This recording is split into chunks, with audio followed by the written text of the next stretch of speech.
سب کی خواہش تھی کہ جی فل کورٹ بیٹھے اور پھر یہ قاضی صاحب کا ایک غالباً اپنا ان کا خیال تھا کہ وہ لائیو جائے، ساری دنیا دیکھے ہماری کارروائی اور ٹرانسپیرنسی ہو جائے۔ میں نے کہا میں سمجھتا ہوں کہ دونوں میں کسی قدر ناکامی ہوئی ہے، اور ایک تو یہ ہے پہلی بات کہ جج صاحبان بہت زیادہ بولتے نظر آئے۔ وکیل کسی کو کوئی آدھا گھنٹہ ہی کوئی تسلسل کے ساتھ بحث کرنے نہیں دی، سوال پہ سوال۔ اب چیف جسٹس نے ایک دفعہ امتیاز صدیقی جیسے سینئر ایڈوکیٹ کو کہہ دیا کہ جی آپ بحث کیوں نہیں شروع کرتے تو میں آپ کو توہین عدالت کا نوٹس دوں گا۔ ایک یہ بھی بڑی کوئی اچھی روایت نہیں ہے، بات پہ توہین عدالت ہمیں اس سے ہی ڈراتے رہتے ہیں۔ یہاں جج صاحبان اس طرح بول رہے تھے کہ اگر میں نے یہ سوال کیا تو اس نہ کیا تو پھر یہ گیم دوسری طرف ادھر جا رہی ہے، اور میرے سوال نے بس یہ میرا سوال ہے جس نے کایا پلٹ دینی ہے۔ کایا پلٹنے والے سوالات کوئی نہیں تھے۔ اس میں آپ کو ایک چیز بتاؤں، اصل مدعا جو تھا وہ اس پہ آ گیا تھا۔ اصل مدعا اس پہ آ گیا تھا کہ وہ کہتے ہیں، وہ آرٹیکل 191 کہتا ہے کہ سپریم کورٹ رولز بنائے گا subject to law and the constitution. Exactly, یعنی جو اب لا بنا سکتی ہے پارلیمنٹ، تو سپریم کورٹ کے جو رولز ہیں وہ پارلیمانی گروہ کی طرف سے یہ دلیل تھی کہ یہ اس کے ماتحت ہیں لا کے، اور لا کون بنائے گا؟ وہ بنائے گی پارلیمنٹ۔ کانسٹیٹیوشن کو امینڈ کرنا وغیرہ بھی پارلیمنٹ کرے گی، پر اس کو دو تہائی اس سے یہ سمپل میجورٹی سے جو پارلیمنٹ بنا دے وہ لا ہو گیا۔ اب اس میں یہ نہیں دیکھا، اور بڑا پرٹیننٹلی اس کو جسٹس عائشہ ملک صاحبہ نے ریز کیا۔ انہوں نے کہا دیکھو، لا کا صرف مطلب ایکٹ آف پارلیمنٹ نہیں ہے۔ جہاں آئین چاہتا ہے کہ وہ ایکٹ آف پارلیمنٹ ہو کے ذریعے کہے، وہاں وہ لکھتا ہے ایکٹ آف پارلیمنٹ۔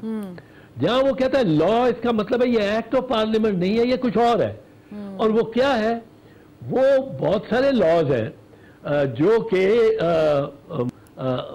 ایکٹ سے ڈرائیو نہیں ہے۔ مثال کے طور پہ ایک روایت بن گئی ہے، اور یہ آئینی روایت بن گئی ہے، یہ آئینی روایت بن گئی ہے۔ اس میں امتیاز صدیقی صاحب نے جب آئینی روایات کا ذکر کیا تو مجھے یہ یاد آئی، میں وہاں ہوتا میں پیش بھی کرتا، پر بہرحال آئینی روایت کیا بن گئی؟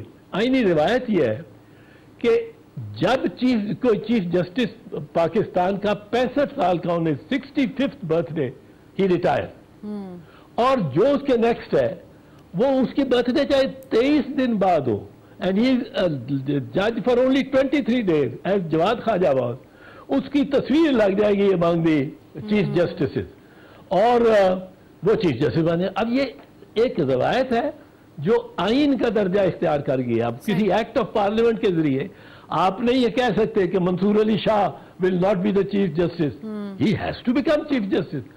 اللہ زندگی دے، سب کو تو ان کی باری آنی ہے۔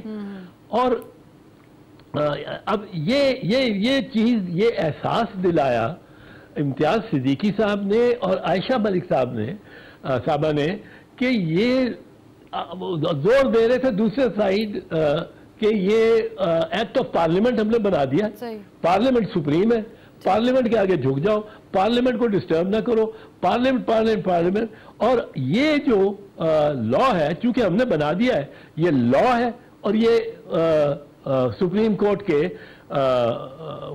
رول میں آپ سے ایک آخری سوال سے لنک کرنا چاہوں گی، کیونکہ آپ ماہر قانون ہیں، آپ کو چیزوں کا پتہ ہے، اور اس طرح کی روایت کے کیسز جو ہیں وہ ظاہر ہے کہ پاکستان میں جب بھی کوئی چیز آتی نہیں تو اسے ڈسکس کیا جاتا ہے۔ کیا یہ جب ایکٹ ہوا، کیا یہ سپریم کورٹ کے چیف جسٹس یا سپریم کورٹ کا اختیار تھا کہ اسے اسی وقت روک دیا جاتا یا غیر مؤثر قرار دے دیا جاتا، جبکہ وہ بھی پاس اس پہ دستخط بھی نہیں ہوئے تھے، اور یہ کہنا کہ دستخط ہو جائے نہیں ہو جائے یہ غیر مؤثر ہے؟ یہ دیکھیں، ایک حزبہ ایکٹ ہوا تھا، وہ حزبہ ایکٹ خیبر پختونخوا اس وقت NWFP تھے، وہاں JUI की हुकूमत में एक बनाया जिसमें विजिलेंटीज होंगे और वो लोगों के घरों में भी जाके पूछ सकेंगे कि तू नमाज पढ़ रहे हो नहीं पढ़ रहे हो, रोजा रखा है नहीं रखा। उस पे सारी दुनिया पाकिस्तान में उसके खिलाफ हो गई। वो बिल अभी बना, एक्ट नहीं बना था, गवर्नर ने उस पर कोई नहीं किया हुआ था। सुप्रीम कोर्ट ने गवर्नर को भी रोक दिया और उसको मुअत्तल कर दिया। NROJ था, नेशनल रिकंसिलिएशन ऑर्डर, उसको सुप्रीम कोर्ट ने मुअत्तल किया। 17 जजेस का वो बेंच था। अब ये बदकिस्मती है कि 17 जजेस, 15 जजेस, 14 जजेस के बेंच बना देते हैं और ये फैसला कर देते हैं। अब उस 15 जज इकट्ठे करो तो फिर 14 जज के फैसले को खत्म करोगे। 17 जज कुल हैं, 17 जजेस का फैसला तो आप से खत्म ही नहीं हो सकता। अब ये देखें, ये जो के तरीके हैं, इन पे अमेरिका का भी सुप्रीम कोर्ट है, बरतानिया में भी अब house of Lord supreme court बन गया है, इंडिया में भी सुप्रीम कोर्ट है। वो क्यों नहीं ये लाइव प्रोसीडिंग्स दिखाते? लाइव प्रोसीडिंग्स में आज देखा क्या लोगों ने, एक तो सब बातें अंग्रेजी में हुई, सारी एक चीज अप्रिशिएट करने वाली है यहाँ पर कि आम आदमी की तो एक्सेस इस पर भी नहीं थी, यानी बहुत सारे सहाफियों की एक्सेस नहीं है, तो आम आदमी को तो इन चीजों का पता नहीं था। तो ये एक पॉजिटिव चीज भी है। नहीं, पॉजिटिव है, इसलिए पर ये चलेगा नहीं, इसकी शाइन खत्म हो जाएगी। पॉजिटिव है मैं कहता हूं, पर ये जजेस ने इससे गुरेज करना है, क्योंकि जजेस के लोगों को भी खुद के पता लग जाता है ना कि जज साहब कौन और किधर खड़ा है। ठीक है, और ये क्या उसकी मतलब है, उसका असल पता लग यानी आप कह रहे हैं कि ये अच्छा है, लेकिन ये ज्यादा देर तक सस्टेन नहीं शायद हो पाएगा। चौधरी बहुत शुक्रिया, आपने वक्त निकाला। मैं अपना पैनल नाज़रीन इंट्रोड्यूस करवा देती हूँ। हमें जहांगीर जदून साहब ने ज्वाइन किया है, माहिर कानून है, साबिक एडवोकेट जनरल इस्लामाबाद है। इनके साथ साथ माहिर कानून आरिफ चौधरी साहब है और माहिर कानून राजा आमिर अब्बास साहब भी ज्वाइन कर चुके हैं। जहांगीर जदून साहब, मुझे बताएं कि आज काजी फाइज ईसा साहब ने हल्फ के बाद अपना पहला जो प्रोसीडिंग है उसको लेकर चले और फुल कोर्ट तश्कील दिया, जो कि एक अरसे से पाकिस्तान में बहुत सारी डिमांड्स आ रही थी बहुत सारे केसेस पर, लेकिन हो नहीं रहा था। मुझे बताएं कि इसमें उन्होंने जो ये फुल कोर्ट बनाया, पसंदीदा नापसंदीदा को तर्क करके तमाम जजेस को बिठाना साथ, इससे एक वाज़ेह पैगाम जाता है? बिस्मिल्लाहिर्रहमानिर्रहीम, बहुत शुक्रिया। बिल्कुल देखें, इस पे वाज़ेह पैगाम जाता है और ये बहुत बड़ा इन्होंने इक़दाम उठाया है। ये जो अदालती तारीख में एक पहली नज़ीर है कि जो ही चीफ जस्टिस ने हलफ उठाया है तो पहला बेंच जो उन्होंने बनाया है फुल कोर्ट बना दी है कि हलफ उठाने के बाद जब आए हैं सुप्रीम कोर्ट में तो पहला काम ये किया है। अब आप देखें, पिछले कई सालों से, 2-4 सालों से फुल कोर्ट नहीं बन रही थी।